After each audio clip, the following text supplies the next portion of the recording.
We can't change how divided we've been. It was a long time in coming. But we can change how to move forward on COVID-19 and other issues that we must face together. I recently visited New York City Police Department days after the funerals of Officer Wilbur Mora and his partner, Officer Jason Rivera. They were responding to a 9/11 call when a man shot and killed them with a stolen gun. Officer Mora was 27 years old. Officer Rivera was 22 years old. Both Dominican Americans who grew up in the same streets that they later chose to patrol as police officers. I spoke with their families, and I told them that we are forever in debt for their sacrifices and will carry on their mission to restore the trust and safety of every community deserves. Like some of you that have been around for a while, I've worked with you on these issues for a long time. I know what works: investigating crime prevention and community policing, cops who walk the beat, who know the neighborhood, and who can restore trust and safety. Let's not abandon our streets or choose between safety and equal justice. Let's come together and protect our communities, restore trust, and hold law enforcement accountable. That's why the Justice Department has required body cameras, banned chokeholds, and restricted no-knock warrants for its officers. That's why the American Rescue Plan that you all provided $350 billion that cities, states, and counties can use to hire more police, invest in more proven strategies.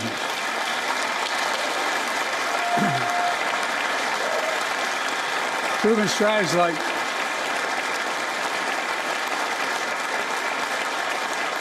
strategies like community violence interruption, trusted messengers, breaking the cycle of violence and trauma, and giving young people some hope. We should all agree the answer is not to defund the police. It's to fund the police. Fund them. Fund them.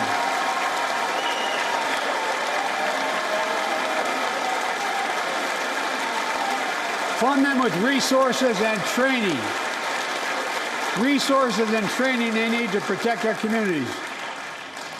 I ask Democrats and Republicans alike to pass my budget and keep our neighborhoods safe. And we'll do everything in my power to crack down on gun trafficking, of ghost guns that you can buy online, assemble at home, no serial numbers, can't be traced.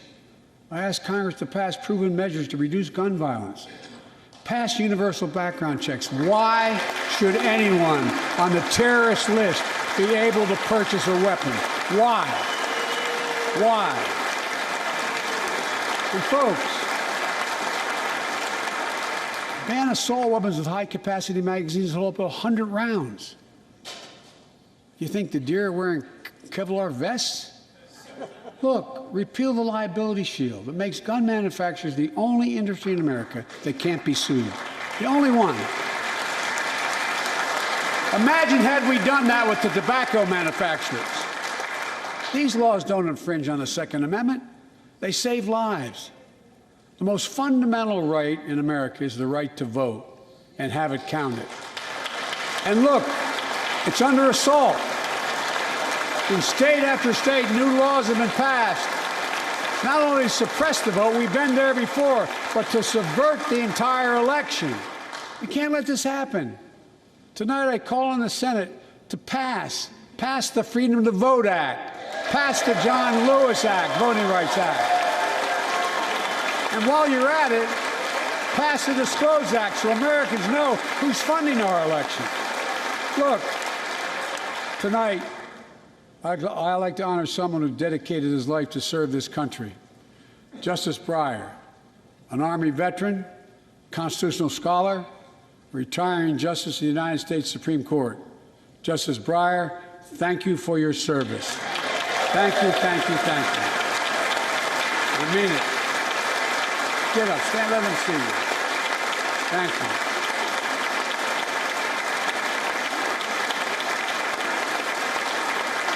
And we all know, no matter what your ideology, we all know one of the most serious constitutional responsibilities a president has is nominating someone to serve on the United States Supreme Court. As I did 4 days ago, I've nominated the Circuit Court of Appeals Ketanji Brown Jackson, one of our nation's top legal minds, who continue in Justice Breyer's legacy of excellence. A former top litigator in private practice, a former federal public defender, from a family of public school educators and police officers. She's a consensus builder. Since she's been nominated, she's received a broad range of support, including the Fraternal Order of Police and former judges supported by Democrats and Republicans. Folks, if we're to advance liberty and justice, we need to secure our border and fix the immigration system.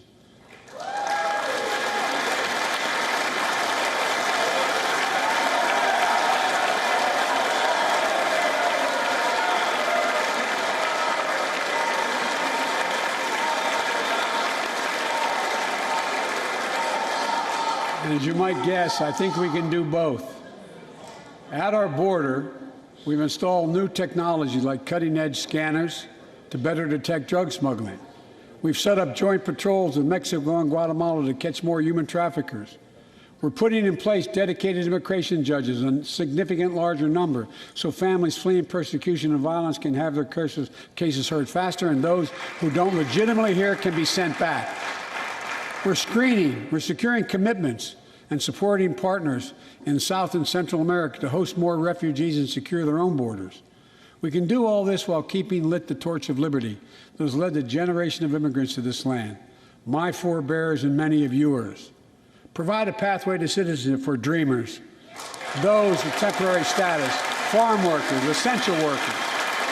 Revise our laws so businesses have workers they need and families don't wait decades to reunite. It's not only the right thing to do, it's economically smart thing to do. That's why the immigration reform is supported by everyone from labor unions to religious leaders to the U.S. Chamber of Commerce.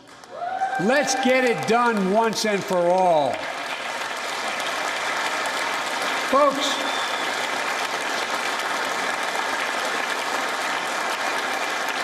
advancing liberty and justice also requires protecting the rights of women. The constitutional right affirmed by Roe v. Wade, standing precedent for half a century, is under attack as never before. If you want to go forward, not backwards, we must protect access to health care, preserve a woman's right to choose, and continue to advance maternal health care for all Americans. And folks, for our LGBTQ plus Americans, let's finally get the Bipartisan Equality Act to my desk. The onslaught of state laws targeting transgender Americans and their families, it's simply wrong. And I said last year, especially to our younger transgender Americans, I'll always have your back as your president so you can be yourself and reach your God-given potential. Folks,